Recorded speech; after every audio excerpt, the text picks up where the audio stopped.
Hello, good morning, and this is Global Television, and we're delighted to welcome you to Global Morning.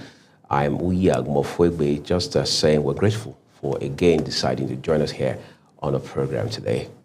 It's a beautiful day.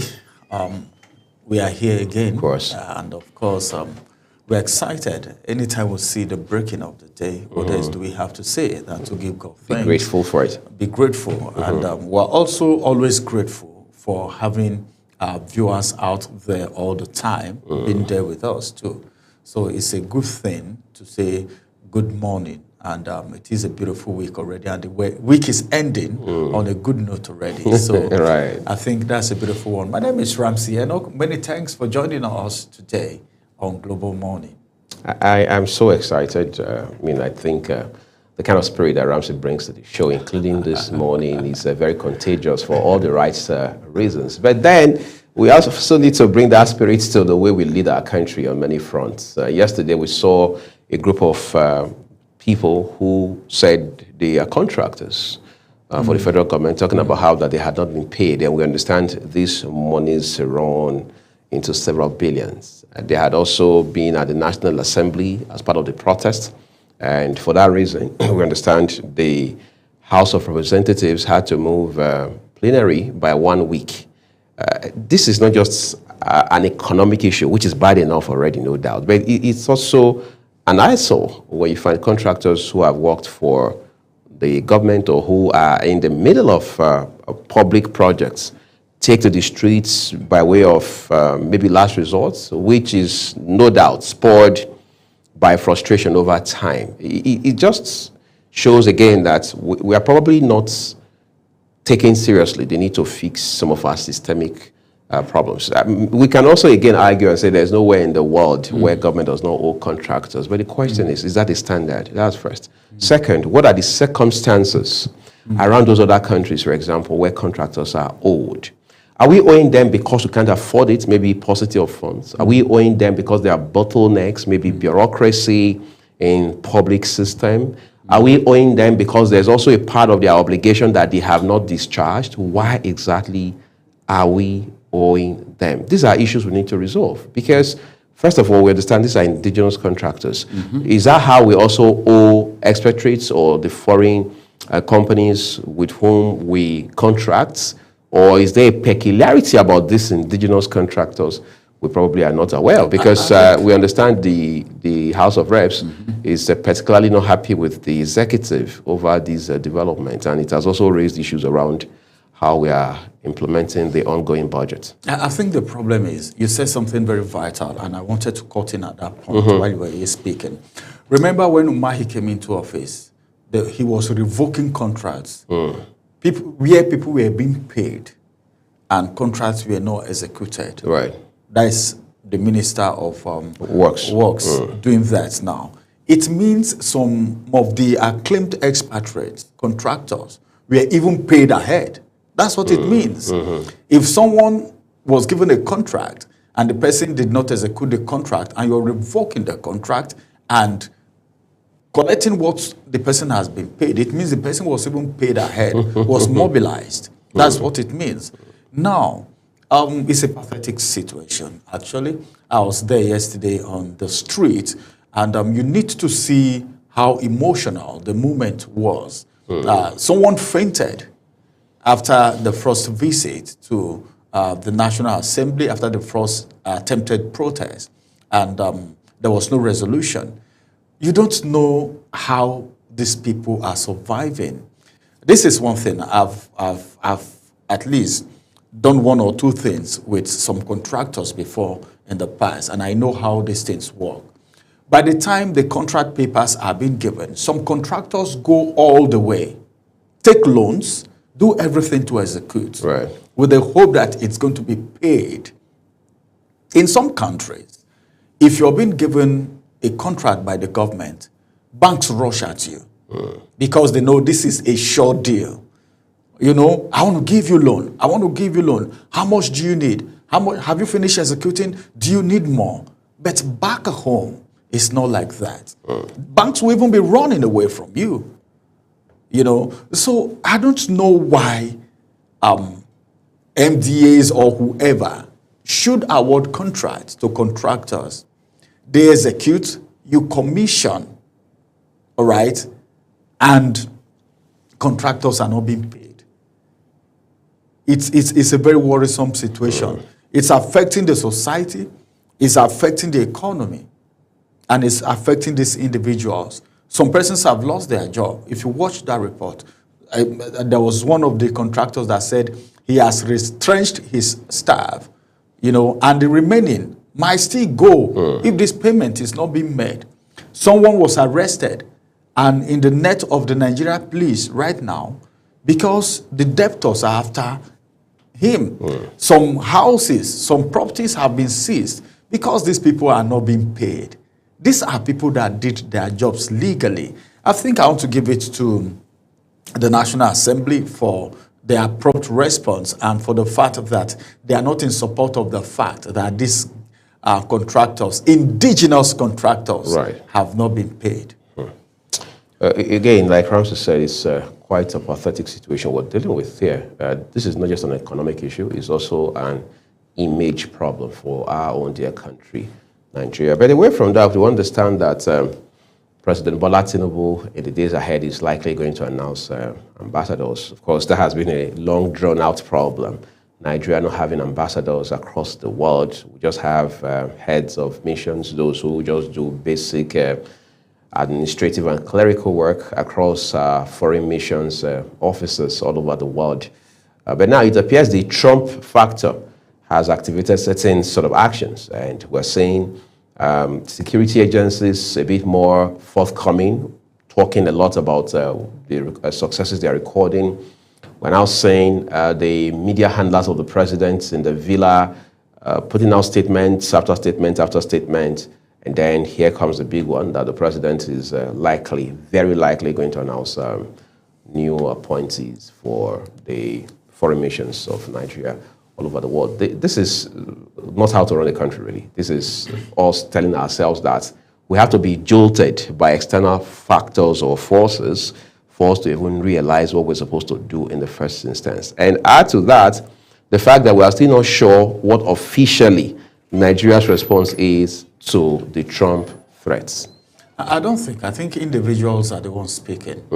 We've not categorically heard from the federal government per se, as it were. I think spokespersons are the ones talking. We know they are representing their leaders, their heads, all right? The media aid to the president, the SSA, and all of they are speaking.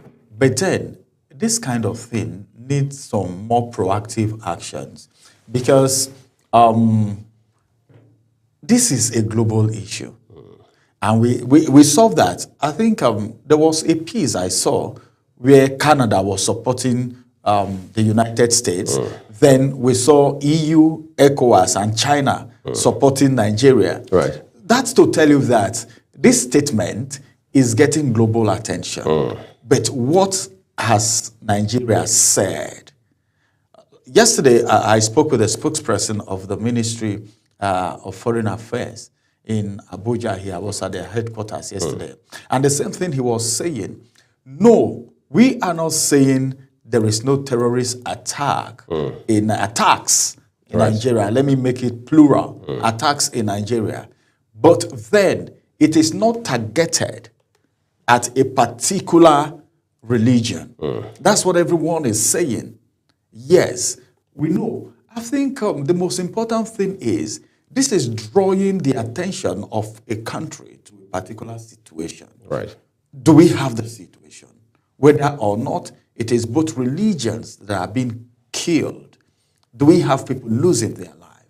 How important are these lives to the Nigerian leaders? These are the things we should be looking at. We heard that the president is going to pay a visit to the president of the United States. That's His Excellency President Ahmed Bola Tinubu will be visiting Donald Trump. We heard all of these things are on social media and, of course, in the media space. But then we've not really, there is nothing serious that I can hold on to and said, this is what Nigeria, the Nigerian president, has said. But then they said there is this school of thought that said, well, maybe the silence, okay, the silence of an elderly man means so much. But then I think it's better for us to know what is going to be the next step forward.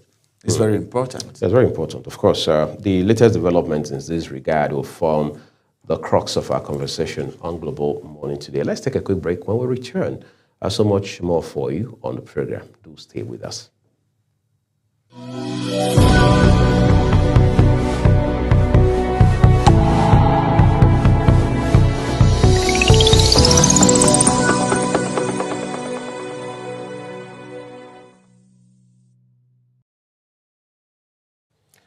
On the political front, the PDP is not in a better place as of this morning as it has been in the last, for well over 1 year. Because this week, for example, Tuesday precisely, there had been an uproar at the National Secretariat of the People's Democratic Party, which has now resulted in several other issues. Meanwhile, there's a court order that has overturned the previous one, now saying that the convention of the PDP, scheduled for 15th and 16th in Ibadan, Oyo State capital, can go on.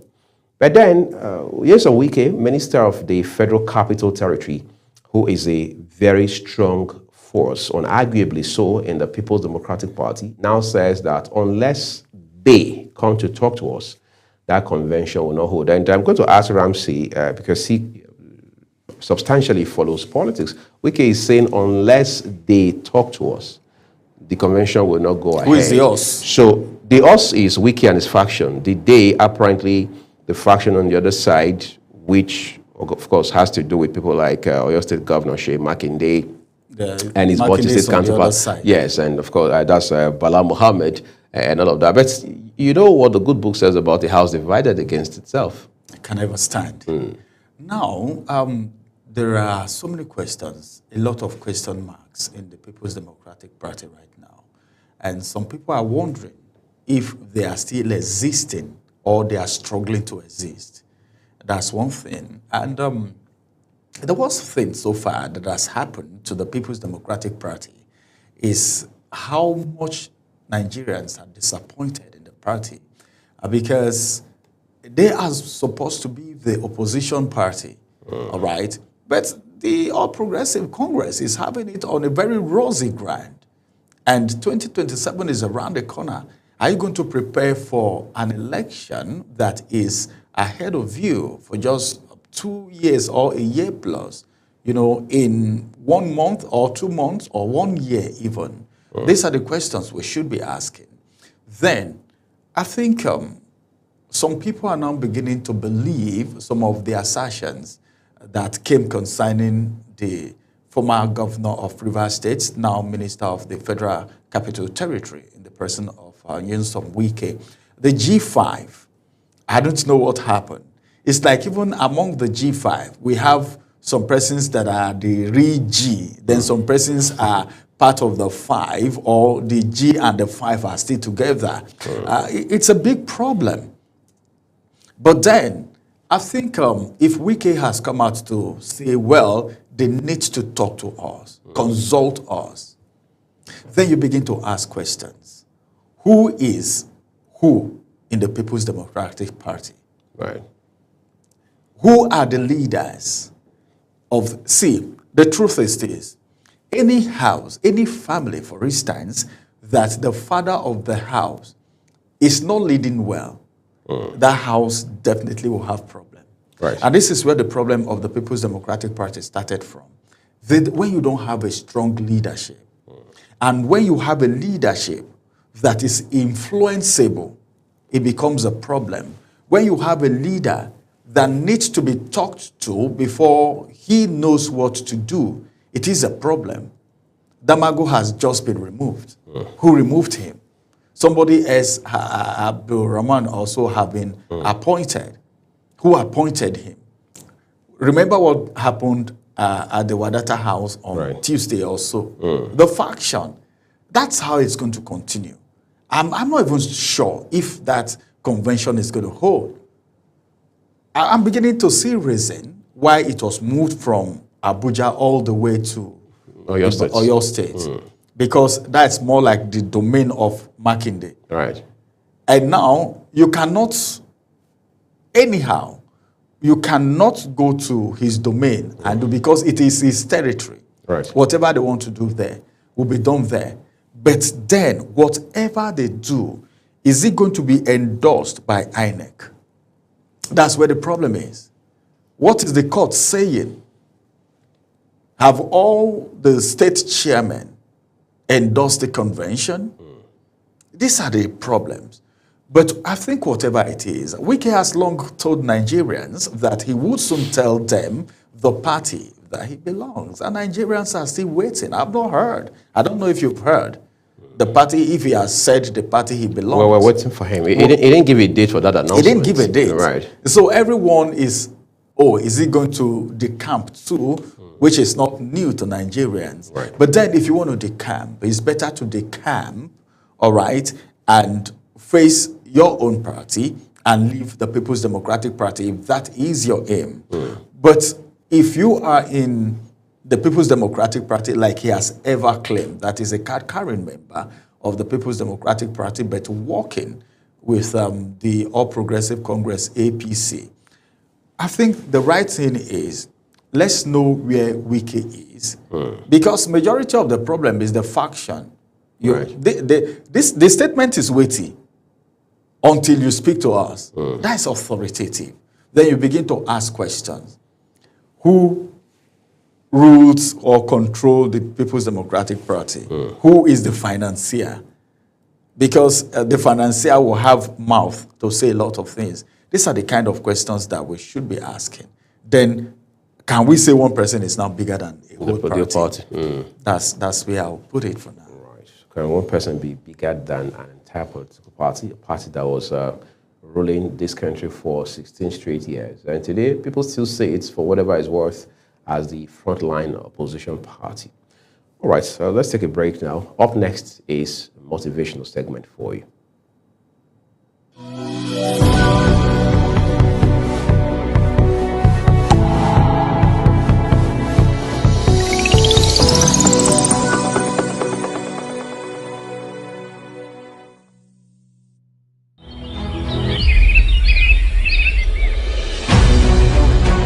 Global Morning is your top morning show here on Global Television. We bring you fresh news updates daily while delving into a variety of current affairs and topics.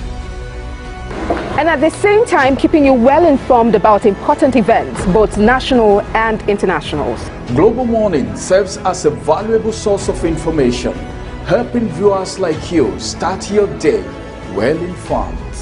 Stay connected from Monday through Sunday to a wide range of latest news making rounds on Global Morning. We're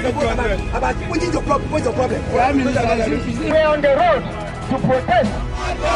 The president meets all of our demands.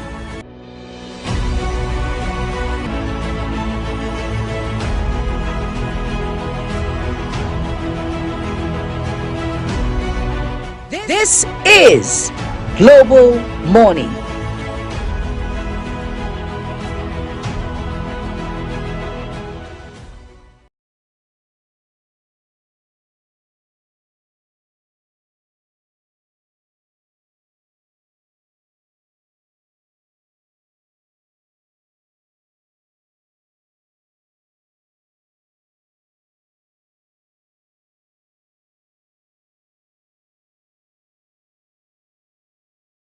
An American president who said he has a dream and one day America will be great. And of course, a lot of people have said things like that. And even in Africa, in Nigeria, in my own community and in my heart, I've said things like that severally, talking about dreams. What is your dream? Do you have a dream? Welcome to another time again for us to get ourselves inspired and, of course, put ourselves on the path of success. If there is anything any man on earth craves for, it is success. My name is Ramsey Enoch Agbo. Do you have a dream? That's the question for today. Do you have a dream? What is a dream? All our dreams can come true if we have the courage to pursue them. Then, what is a dream? Your expectation, your vision, your purpose, the things you want to achieve in life. These are dreams. The things that you can see with the eyes of the heart, but the physical eyes cannot see them yet. Just like, well, let me go to the Bible a little bit, where the scripture says, as far as your eyes can see, that was God speaking to Abraham. I'll give unto you, when he was instructed to leave his father's house. Now let's come to Walt Disney's quote.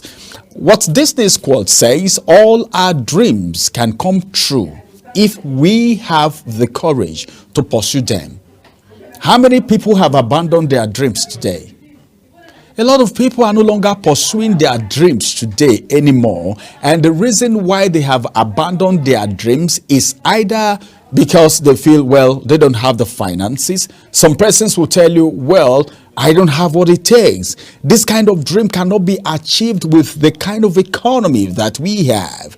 Well, this kind of dream is not for people in Africa. This kind of dream is not for people in Europe. This kind of dream is not for people in Asia. A lot of people have abandoned their dreams today because they feel it is not achievable, because they don't have courage to pursue them anymore. There is one thing about dream.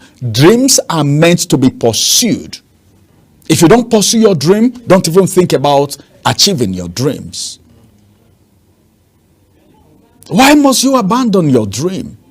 You remember what you used to tell yourself when you were in secondary school. This is what I want to become. Some people even acted it. I know of a medical doctor who had admission, wrote JAMB a number of times, and he didn't make the score. He said he must study medicine. He got an admission, he went to school, he wrote JAMB again, got admission again to study medicine, and he left what he was studying and went back to medicine. Today he's a medical doctor practicing. This is someone that I know. This is being rugged with your dream. You follow your dreams ruggedly. You want to pursue it because you know that this is what you want to achieve. Any dream that is not pursued has no right to be fulfilled. That's it. Any dream that you don't have the courage to pursue does not have the right to come to existence, to be successful. That's what it takes. That's my explanation of this. But then let me inform us today that, as a matter of fact, dreams are the seeds of greatness. They inspire vision. They inspire innovation and purpose. But dreams without action are only wishes. Wishes are not horses. How I wish, oh my God, how I wish I'm that man. How I wish I'm that lady. Oh, how I wish that man is my husband. How I wish that woman is my wife. Oh, wishes are not horses. You have a dream to marry a good man, but are you a good woman? You have a dream to marry a good woman. Are you a good man? That's it. But then there are certain things you need to do to position yourself for the right man, for the right woman, for the right dream, for the right vision, for the right success in life. Because every proper positioning make way for proper possessioning. If you position well, you possession well. If you see well, you seize well. These are basic principles of life. Any dream without action are only wishes.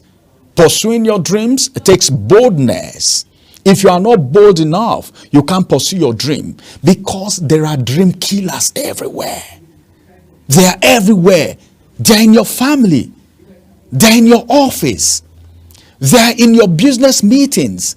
They are in your compound. They are even in your churches. They are in your mosque. They might even be your siblings. These are dream killers. Remember the story of Joseph. Joseph's own brothers were the killers of his dream. But because he was bold, he was rugged, And because he was destined to achieve it, he pursued his dream, and his brothers make obeisance to him, the youngest brother. So for you to pursue your dream, there is something you need. They call it boldness, especially when others doubt you. You may not look your dream from the beginning. Maybe your background, nobody has ever achieved that kind of dream from your background, from your family, from your father's side, from your mother's side. But because you are bold and because you know what you are pursuing, you are the one who have the dream. You are the one who know what the vision is. So you are the one who needs to develop the muscle to be able to pursue this dream, especially when others doubt you. When challenges arise, you keep pushing because you have a dream. It takes courage to follow the unfamiliar path. It takes courage because sometimes success comes dressed in the form of work, in the form of hardship, in the form of challenges. Success doesn't appear shiny. Do you know how gold is being processed? Go through the refining process heated with fire before it comes shining. The same thing is applicable to your dreams. It takes a lot of risk. It takes a lot of failing time. Sometimes you fail, you pick it up again, you fail, you pick it up again. People mock at you, but you have a dream, you keep pursuing it. You are the one who know what your dreams is. And to believe in something before it's real, you need to believe in something before it becomes real. You don't just dream. According to what Disney's quote that I just talked about, let me reflect on it a little bit. For me, it reflects the magic of daring to chase your dream. It's daring to chase your dream. He built an empire on immigration, but more importantly on perseverance. Many people have dreams, but only those with courage bring them to life. When we dare to believe in our dreams and take the steps to realize them, then we open up the door to a future that is shaped by passion, not fear. Any future that you see anyone walk into today is a future that is shaped by passion. It is your passion, it is your dream. You follow it ruggedly, irrespective of what people are saying. Some people may even condemn you. This kind of thing is not for people like you. Why are you wasting your time? These are dream killers. They are everywhere. Some will not even talk to you. Some will just look at you and just sigh, just hiss at you.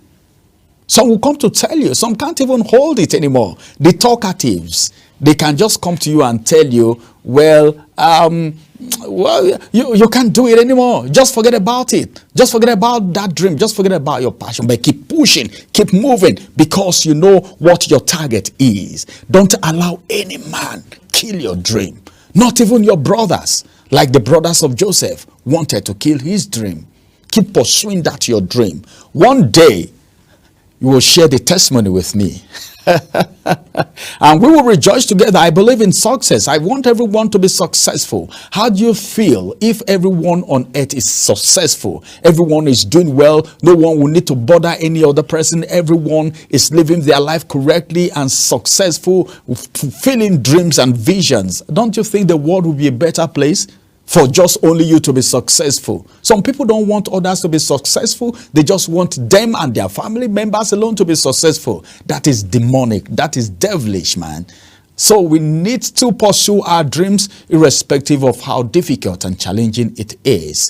This is going to be the size of the success tip for today. But I see a very successful man, successful woman, boy, girl, listening to me, watching me right now. I wish you all the best. We'll meet at the other side, which is called the city of success. My name is Ramsey Enoch. Have a wonderful day ahead of you.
Let's take you to the national dailies and see what the papers are saying. What we do is to bring you close to the news and the headlines for each day, beginning from the Punch newspaper.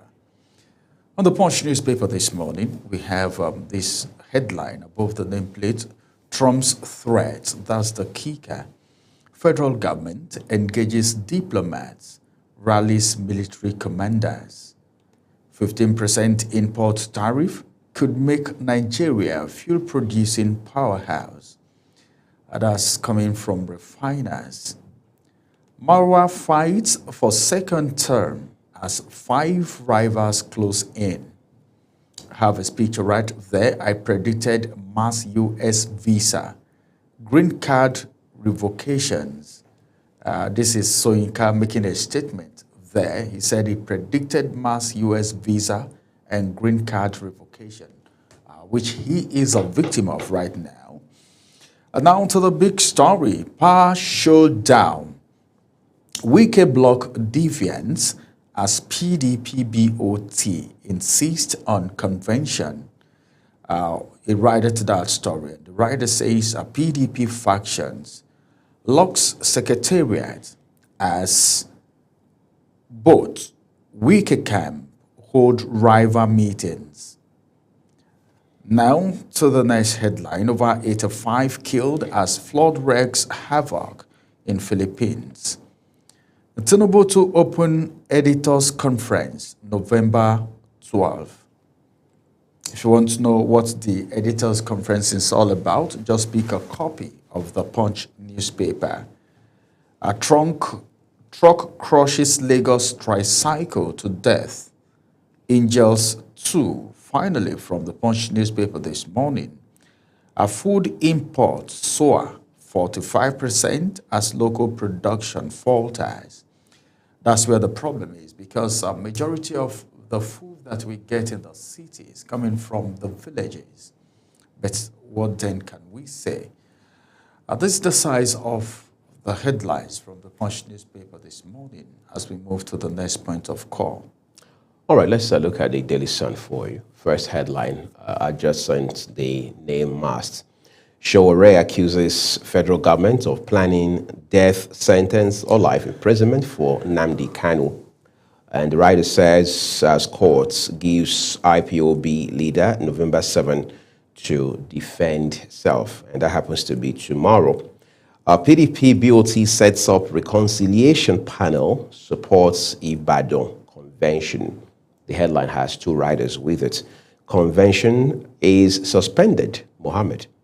BOT meeting without me, nullity. Ayao, that's the embattled national secretary of the party, who we understand has now been suspended. Tinubu has political will to fight terrorism. That is credited to the federal government, and we hope the government under the leadership of Tinubu will show that political will. Let's see what the 2 writers say. Says Nigeria confronting complex security challenges, not religious persecution. Again, false tagging of country on speculations of religious persecution. What more do we have? 4 headlines here. Bottom left first, Tinubu, Sultan, Uzodinma, governors, media personalities, headline editors conference. Oboriwori, Wike, Irabo to grace Maiden Anioma Cultural Festival in Abuja.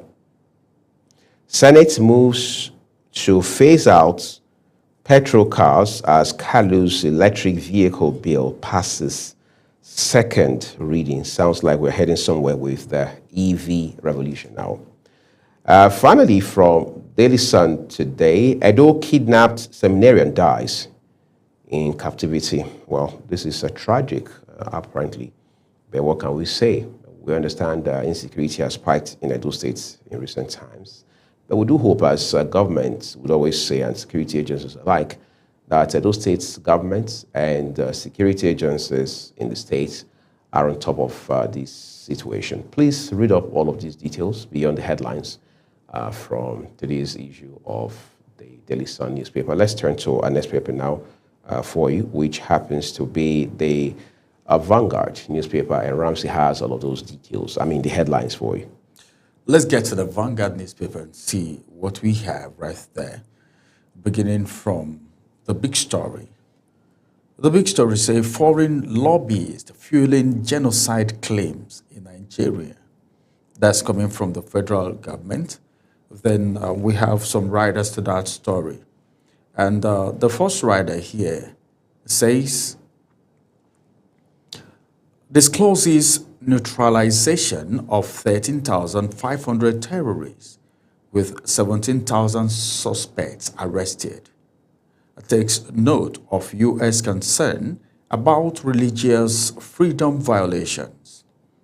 Moves to resolve areas of misunderstanding via diplomatic channels.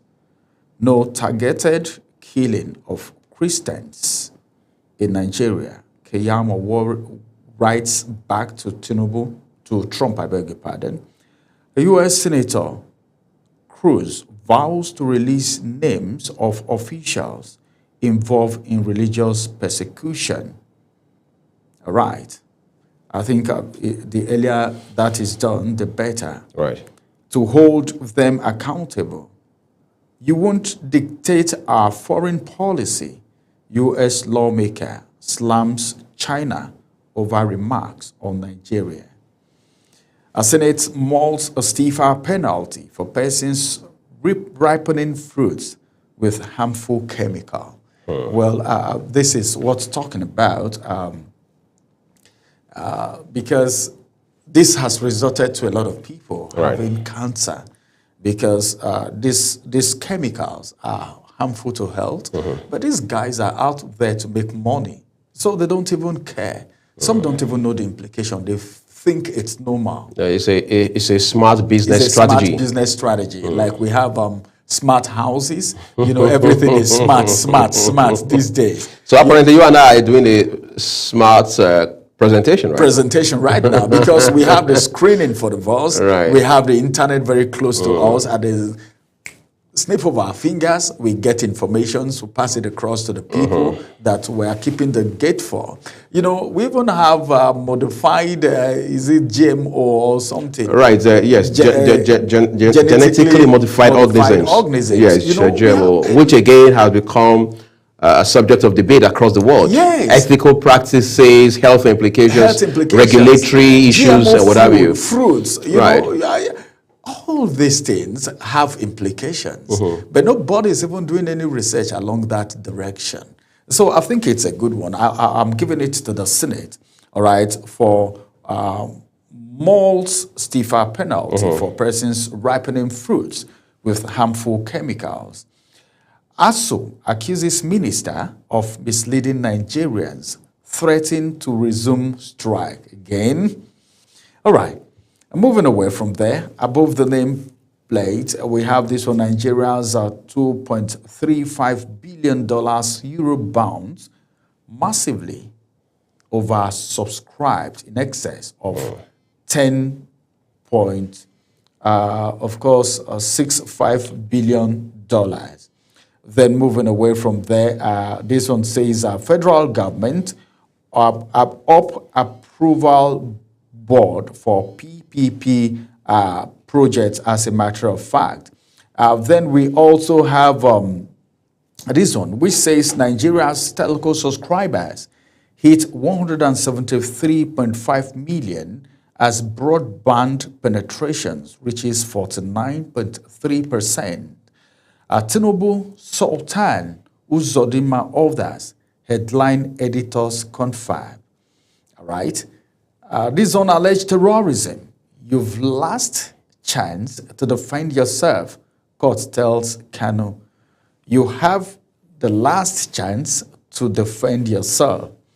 All right, those are the headlines, of course, from the Vanguard newspaper this morning as we move to the next point of call. Thank you, Ramsey. And that next point of call is the Nation newspaper. We'll begin with the headlines above the nameplate.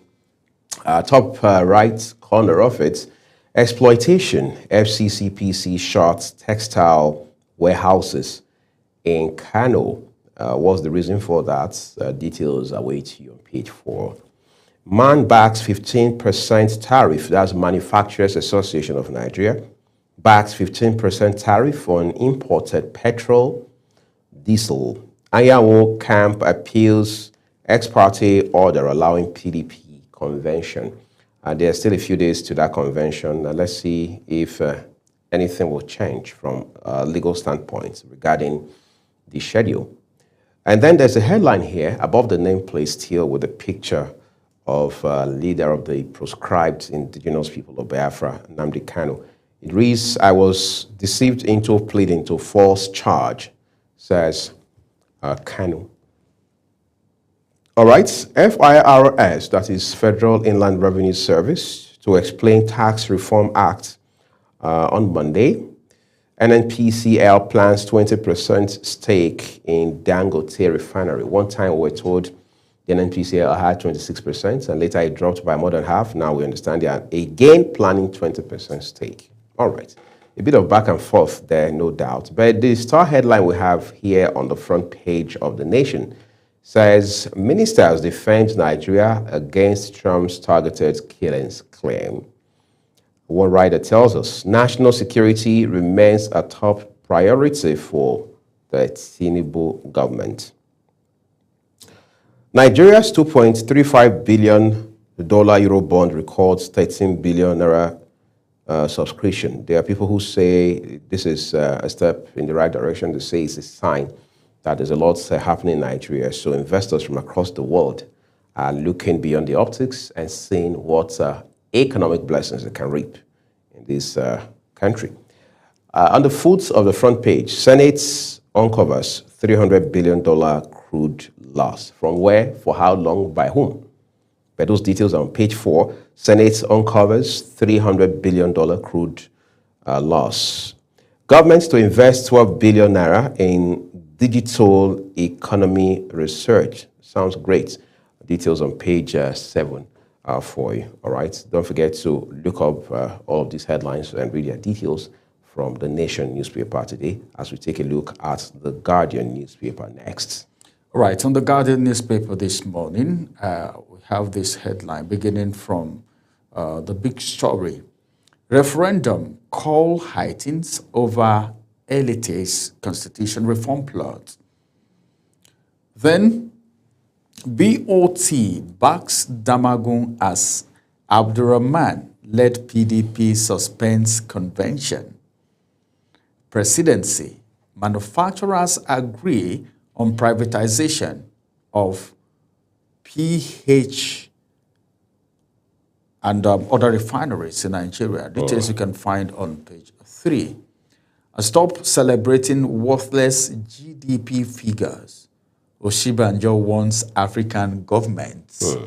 You know, Oshibanjo had not spoken for a while now. Right. But this sounds a bit radical for his kind of person. For his kind of person. Something must have informed this. You know, Oshibanjo doesn't just talk. He's not flippant with words. He's not flippant with words. So something must have inspired this or maybe made him to say this. Well, let's check that out and see what is in there. Senate okays 14-year jail term for Randy lecturers. I think that's good enough. Again, federal government rejects CPC tag as Falana dismisses Trump's genocide claim. And of course, I think this has been attracting a lot of people. Tinubu Sultan, Uzodinma Others headline editors conference. This has appeared in a couple of headlines. Investors bet on Nigeria oversubscribes $2.25 billion Euro bond by 400%. And finally, from the Guardian newspaper this morning, a WMO predicts 2025 as Nigeria's second hottest year on record. Details you can find on page 4. This is the size of the headlines from the Guardian newspaper this morning. All right, so thank you, Ramsey. Let's take a look at our last paper for you, and that will be the Nigerian Tribune. Here, the big one, the big one. It says, FG, that's your kicker, Nigeria warning winning war against terrorism, ready to partner with U.S. The headlines there are quite a bunch, but the details overall can be found on page 3 of the Nigerian Tribune. And then above the nameplates, why reps threatened showdown over Tinubu's request for 1.150 trillion naira fresh loan. Demand full implementation of 2024 capital projects, 30% of 2025 projects. Senate in shock over $300 billion crude sales losses. That must be quite a lot of accumulation there. Manufacturers Association of Nigeria backs 15% petrol diesel import tariff. Tinubu, Sultan, Uzodinma, other eminent persons for editors conference. And then health. Scientists develop gel to repair tooth enamel. All right, I'll welcome that for personal reasons. All right, so what more do we have here? PDP crisis. BOT appoints 6-member panel to reconcile warring groups. And then you're wondering what happened to the Saraki-led panel that was set up a few months ago. Well, two riders with that headline. BOT's move nullity, Ayahu's camp. Appeals Oyo High Court ruling. Invasion of PDP office.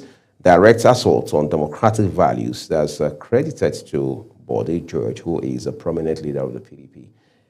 In the Southwest, even though there are even members of the party now questioning whether or not it's still influential within the ranks of the party. That's what we're leaving it with the papers this morning. The story of PDP is pretty much one that is still unfolding, quite frankly, especially in light of this convention that is scheduled to hold in Ibadan, or your state capital, which has been neither here nor there for the most part. We'll take a quick break now. Up next is Social Buzz.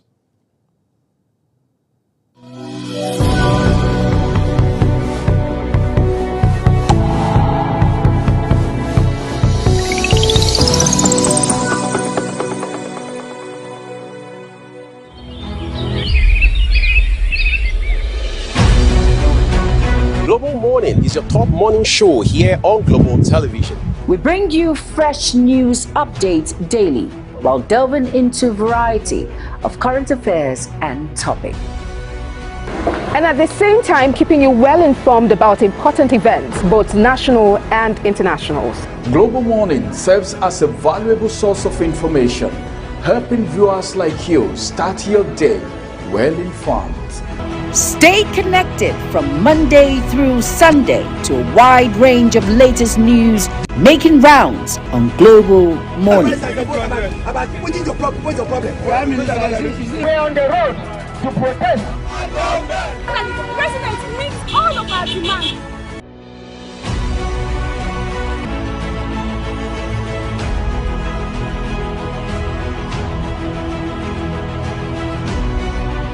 This is Global Morning.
Global Morning is your top morning show here on Global Television. We bring you fresh news updates daily while delving into a variety of current affairs and topics. And at the same time, keeping you well informed about important events, both national and internationals. Global Morning serves as a valuable source of information, helping viewers like you start your day well informed. Stay connected from Monday through Sunday to a wide range of latest news making rounds on Global Morning. We're on the road to protest. The president meets all of our demands.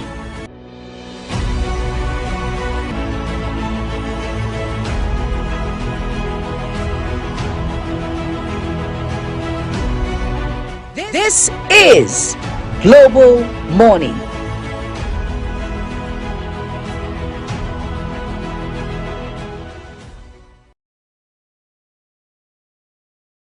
Good morning, the Global Morning crew, and good morning to you, our viewers. I am Ogochukwu Mobno. It's a good day for us to look at what's buzzing on the internet. Social media has been crazy lately with so much stories, on the internet. And today we're talking about the CP, who has ordered probe into alleged police extortion in Kwara. There was a video that surfaced a few days ago about what some policemen are doing on the road in Kwara State. So the Kwara State Police Command has reacted to a viral video showing some of its officers on duty allegedly extorting money from motorists along Osi Eruku Road in Ekiti local government area of Kwara State. In a statement released, the spokesperson of the command, SP Adeotun Ejire Adeyemi, said the State Commissioner of Police, CP Adekimi Ojo, has ordered an immediate and thorough investigation into the incident. She mentioned that if the police officers involved have been identified and found guilty, appropriate disciplinary actions will be taken. The command remains committed to upholding professionalism, integrity, and accountability in all its operations. I would like us to take a look at that video.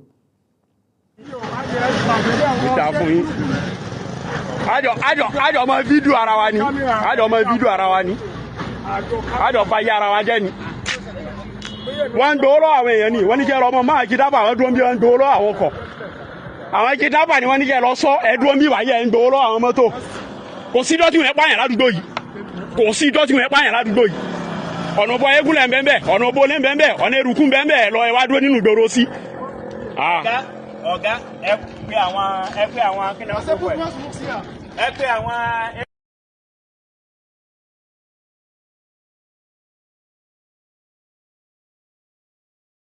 All right, we've seen that video, and I must tell you that these things happen like everywhere in Nigeria right now. It's becoming too rampant that you get to see police officers extorting money from motorists on the road, and most times they go to specific areas where they know that people always move past that place. Okay, I will give you an example, and I've said it before here, I think in one of the programs we have here, and I said I know of somewhere in Delta State. In fact, the Agbo road that leads to the road that from Kwale that leads to Abraka. That's Kwale, Abe, and Abraka road.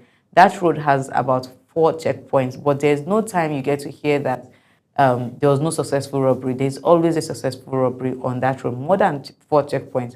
But then you get to notice that even during Mondays and Thursdays, which are usually market days, you are always seeing the policemen on ground. They are there just because they want to extort from people coming to buy from the market, because they know that these are market days, like bush market days, and a lot of people come from different other village or communities to come patronize these other people, and they are always there. That's the only time you know that there's safety, but then just because they want to extort, and these things keep happening. It's not a good one at all. It's not a good thing. I would like us to take a look at some comments from social media as regards this topic. And this one is coming from Kayin Ajan. Kayin says, see what they are using armored truck that should be on the front line for. The next one is from Big Blaze. And Big Blaze says, all na mouth, them know they discipline them. Them could just change their routes or transfer them to another state. Them carry armor tank, they extort now. Wow. The last but not the least is coming from Hotel Homes and Properties. And Hotel says, that good messages to other officers too at Ibadan before toll gate, Guru Maharaji. Same thing goes on there and Dominion Junction before Ibadan Police.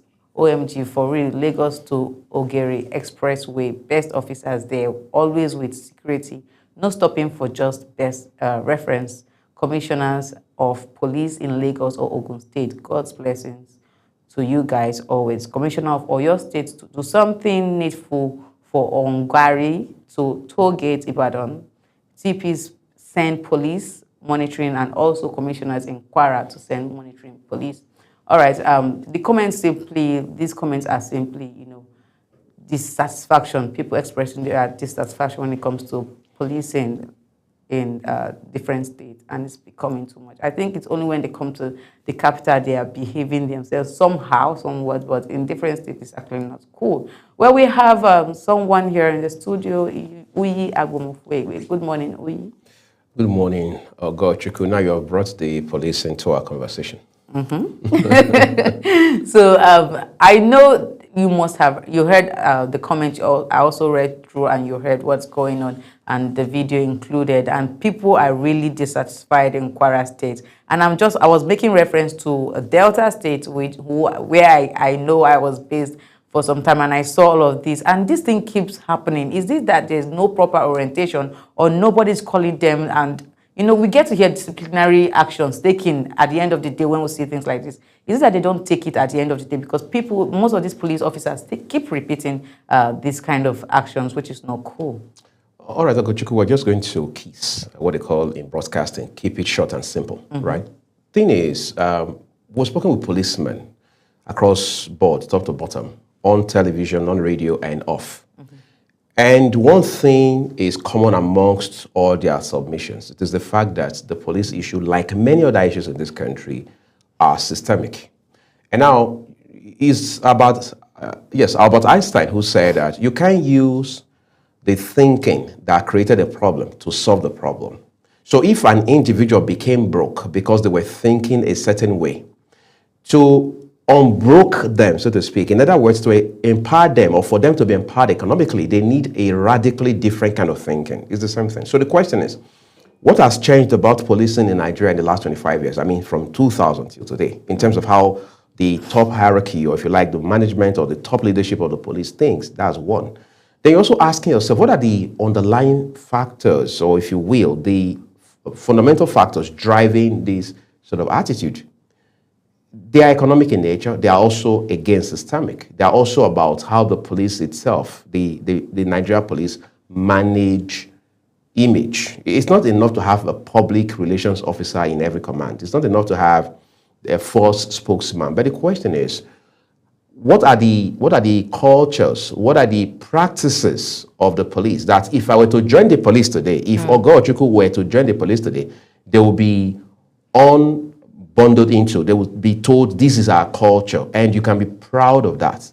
We need to understand that as well. For example, in my city where I was born and raised, there was a time we saw policemen who were using unmarked vehicles, and they had POS terminals for collecting money. I mean, this made the news. Of course, the police commissioner at the time moved, and then that roadblock, or as they call it, I mean, that police patrol, that checkpoint was dismantled. But you see, one-off effort is not enough. We must first deal with the underlying factors. It's like building a house.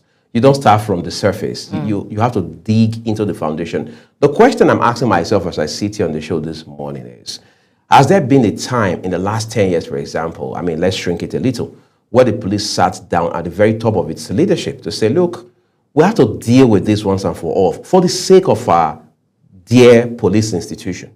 Or has the Police Service Commission, which quote and unquote supervises the police force, done that in the last 10, 15, or 20 years? What we have seen on the final note the whole time has been one IG after the other saying the same thing that the previous IG has said. But the question is Is that how we want to deal with all of these embarrassing situations?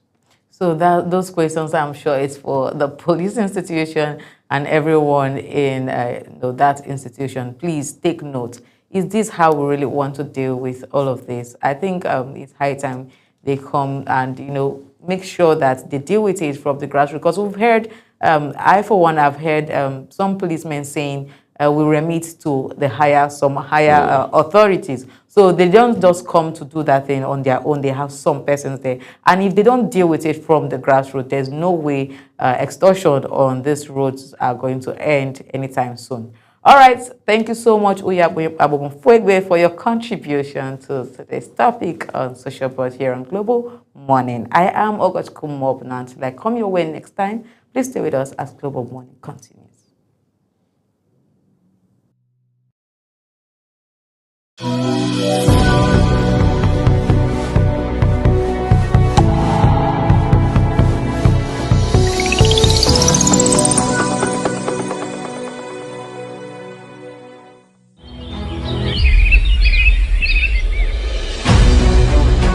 Global Morning is your top morning show here on Global Television. We bring you fresh news updates daily while delving into a variety of current affairs and topics. And at the same time, keeping you well informed about important events, both national and internationals. Global Morning serves as a valuable source of information, helping viewers like you start your day well informed. Stay connected from Monday through Sunday to a wide range of latest news making rounds on Global Morning. We're on the road to protest. The president meets all of our demands.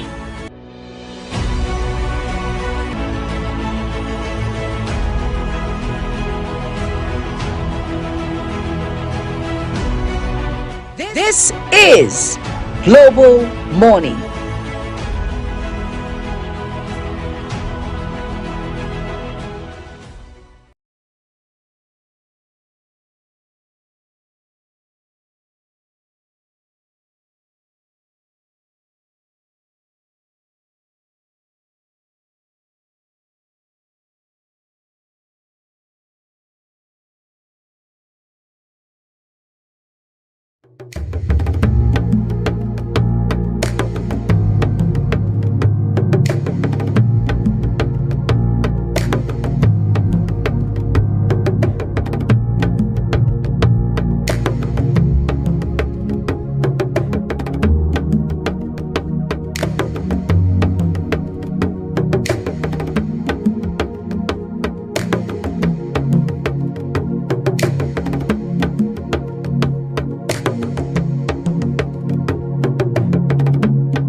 Global Morning is your top morning show here on Global Television. We bring you fresh news updates daily while delving into a variety of current affairs and topics. And at the same time, keeping you well informed about important events, both national and internationals. Global Morning serves as a valuable source of information, helping viewers like you start your day well informed. Stay connected from Monday through Sunday to a wide range of latest news making rounds on Global Morning. What's your problem? We're on the road to protest. The president meets all of our demands.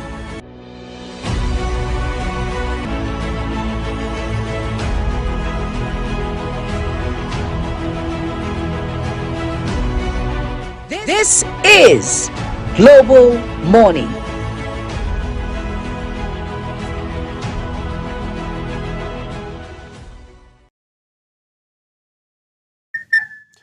Yes, of course, many thanks for joining us. Let's take you straight to Anambra State, where the off-cycle election will be coming up.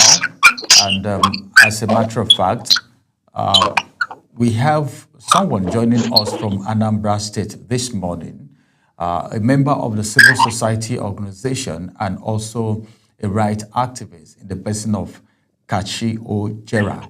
It's good to have you join us on the program this morning, comrade. Yeah, thank you for having me. A very good morning to you and to our wonderful viewers. Thank you very much. How is Anambra this morning? Well, Anambra is cool, calm, and activities are going on smoothly.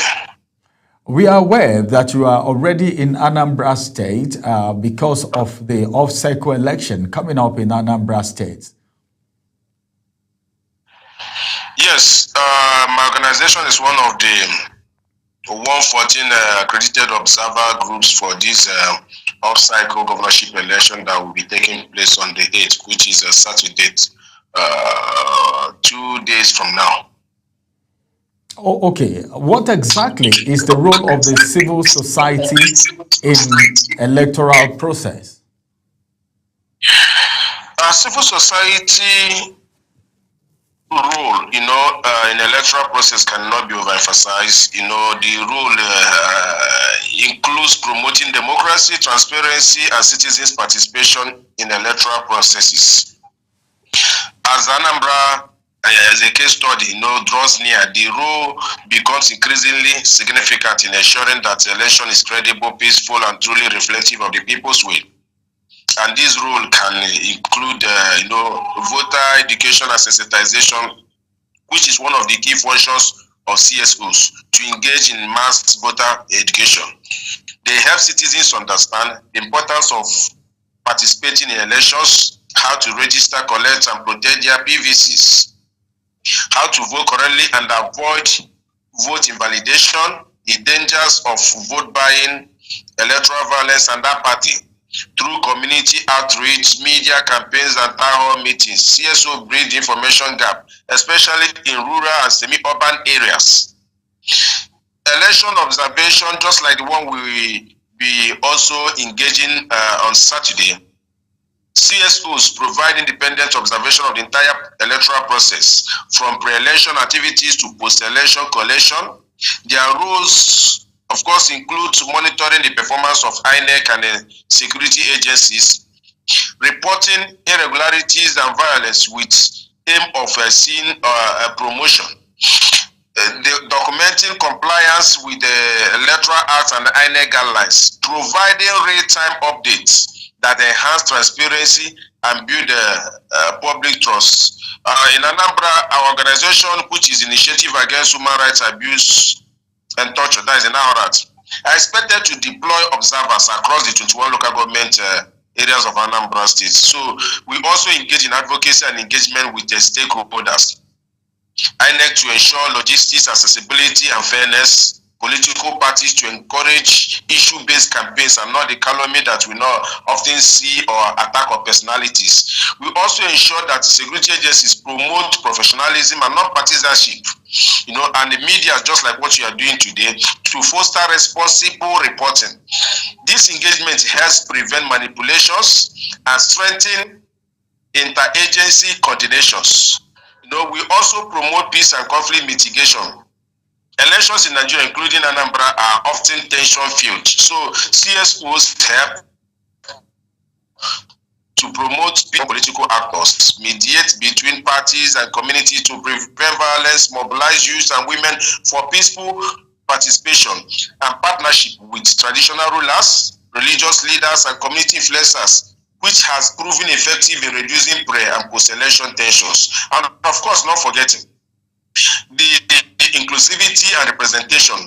Organizations such as ours and the CSOs will champion inclusion of women, youth, and persons with special needs in the electoral process to see fair representation both on the party ticket, accessibility of polling units, equal opportunities in political appointments, and the governance after election. And of course, you can include both post-election accountability, etc., etc. So our role cannot be overemphasized. It's something that you can continue to present. You will track implementation of campaign promises, encourage citizens, a lot of things that the CSO does. All right. The new INEC chairman has been given a lot of mandate, and a lot is expected from him. So far, you've talked about the area of the people. INEC as it is right now, what are you expecting from INEC? Because INEC, as we speak, have a new chairman. Based on your past experience, because I'm sure this is not the first time you are monitoring an election in Nigeria. So what are you expecting differently from the Independent National Electoral Commission in this Anambra off-cycle election? Because even the president have said this is going to be a litmus test for Amopitan. Yes, the newly appointed Professor Joash and Joe Amopitan, is a good one in direction, because if you look at his track record, it shows a lot of integrity and character that we expect to reflect in this first assignment. And of course, in 2021, when they last had a governorship election, the registered voters in that election was around 2.6 million voters, and the turnaround was very poor. Almost 10% of total voting strength in Anambra State that came out for that. So you go to show that people are beginning to lose faith, trust in the system, and this is the area we expect INEC to improve upon, and that is the area even CSOs are bridging the gaps. As of today, the final register figure, which we are now informed as of yesterday that INEC had a press briefing, was around 2.8 million.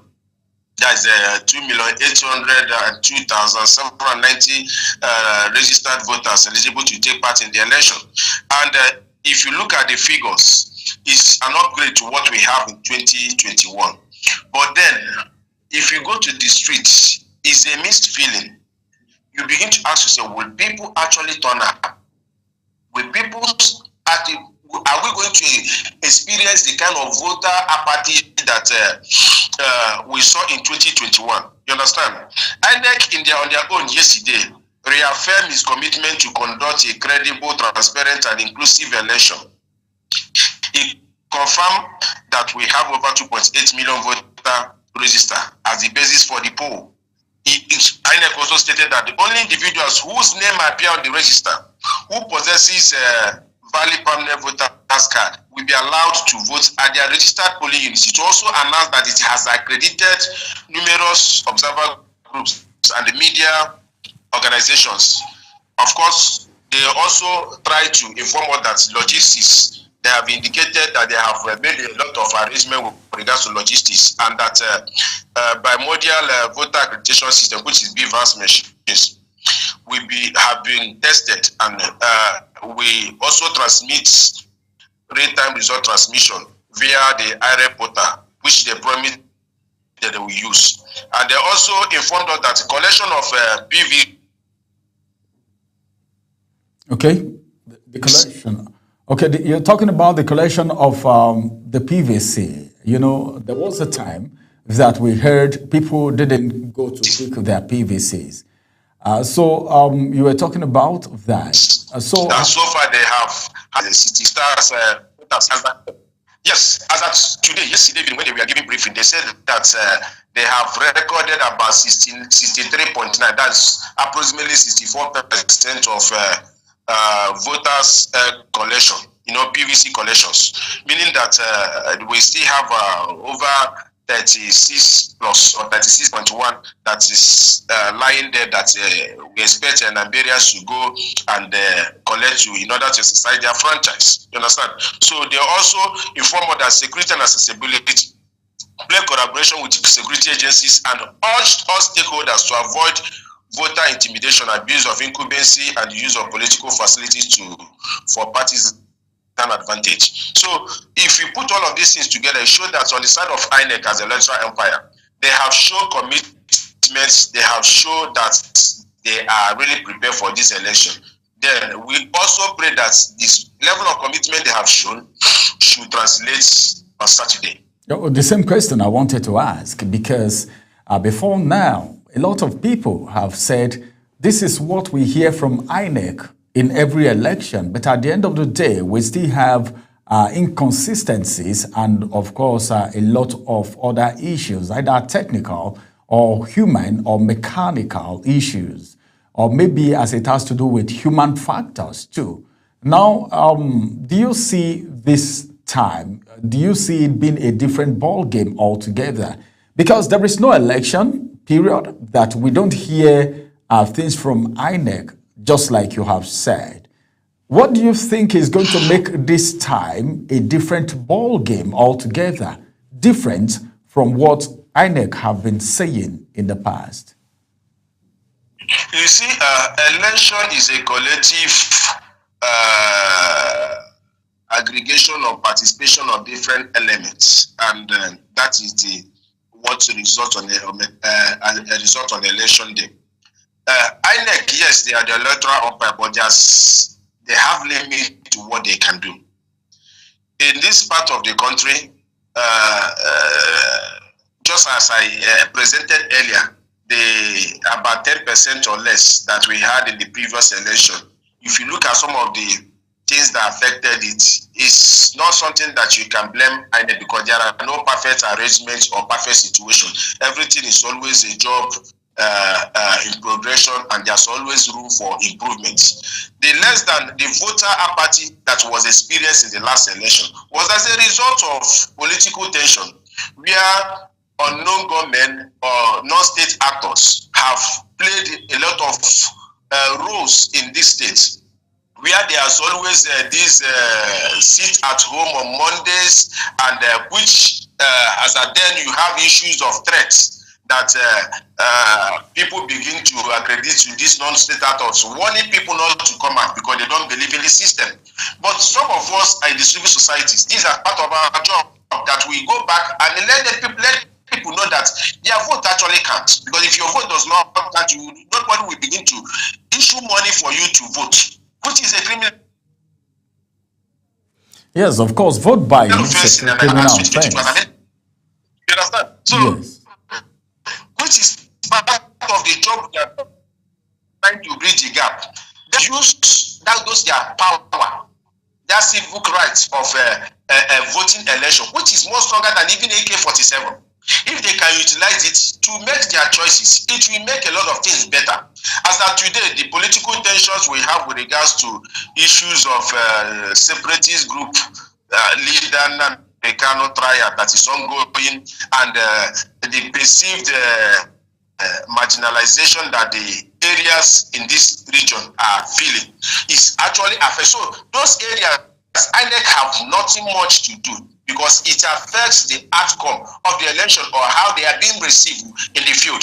So these are some of the things we're trying to let people know. If the election does not catch, see staggered results that parties that have just participated in election with, like LP winning in Lagos, winning in Abuja, and you begin to see parties like BDP winning Katsina, Kano, and what have you in the last general election. That shows that it reflects that it shows that actually people's votes count.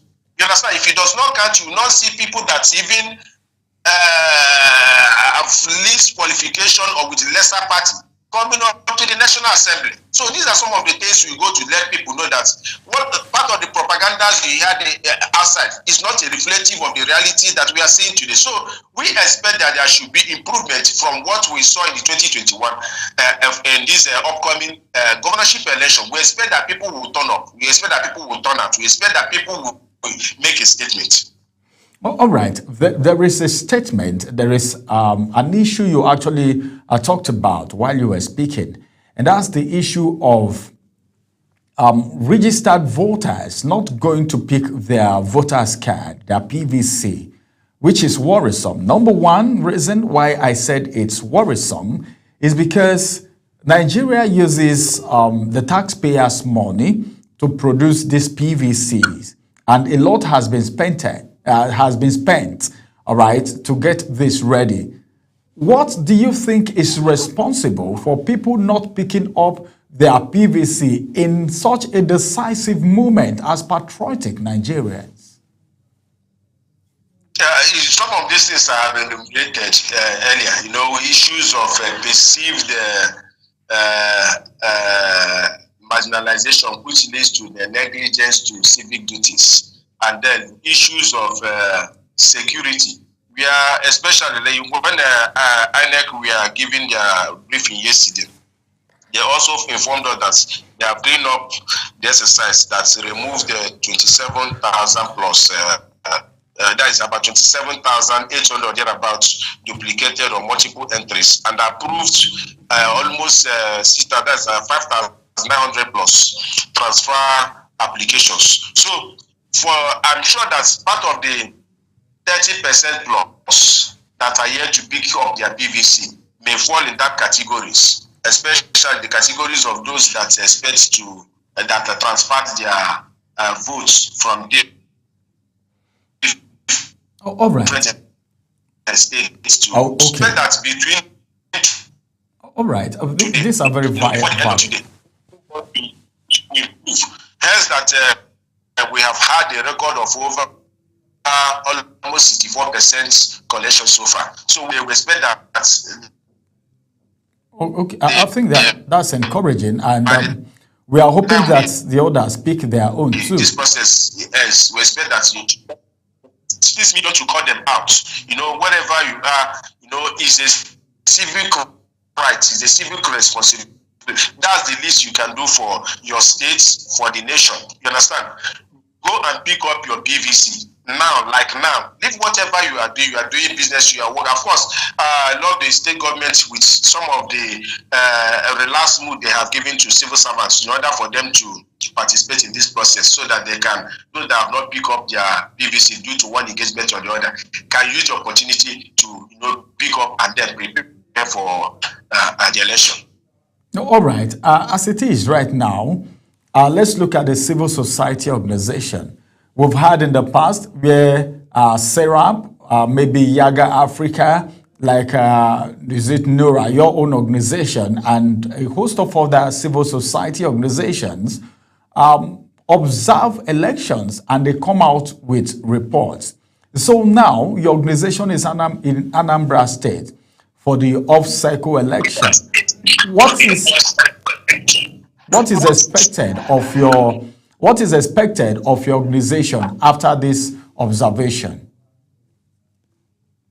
Yes, we expected to do a lot of things, just like I have said, and I'm glad that your medium is using the opportunity also to partner to bring people or do a sensitization on these some of these things, and it's part of the work. We compile a report and what we observe both on political parties and the electoral umpire, compile it together, put it in form of reports, and then make recommendations and commendations, where necessary, and submit it with the hope that we improve in the system. And of course, where there's need for us to sponsor this for amendment,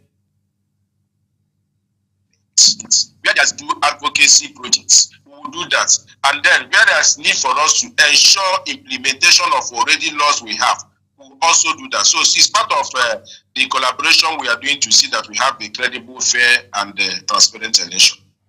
All right. What do you do as a civil society organization? Because number one, we know that elections in Nigeria, a lot of people fault elections in Nigeria. There are some people who come to participate in elections as ad hoc staff. Do you have anything that touchlights the activities of people like that?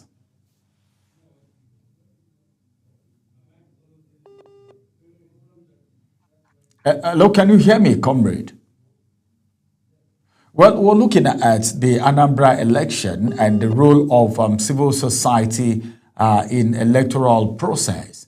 Already, we have Anambra State in a very high spirit. Can you hear me, comrade? As a matter of fact, there is a high spirit in Anambra State right now. Hello, comrade. Yes, I can hear you. Go ahead. Okay. I was asking about ad hoc staff, their activities, because some of them take advantage of the situation to actually sabotage what is supposed to be done in the right way because they look at it as an opportunity, being ad hoc staff. What do you think is your preparation to monitor and observe things like that? What are your strategies? That is what we are saying. You know, when you talk about ad hoc staff, you're talking about as ad hoc staff to the electoral umpire, which mostly they are the ones that are sent to the field as POs, APOs, and what have you. That is, POs is the presiding officers, assistant presiding officers, and others. You know, they are the ones that are usually used in the field to do all of this. Of course, from time to time, INEC train them because it's like the combat agreement. So they work in sessions. Once set goes, another people are coming up and they face the same training and they upgraded training. So from what INEC is telling us, they have our own work is to observe, monitor their output, which we expect that they will conduct themselves in most professional manner, of course, and especially with regards to the current DG that they have in NYC that has improved the welfare of the core members and is doing a lot of good work in that place, which we are giving thumbs up to.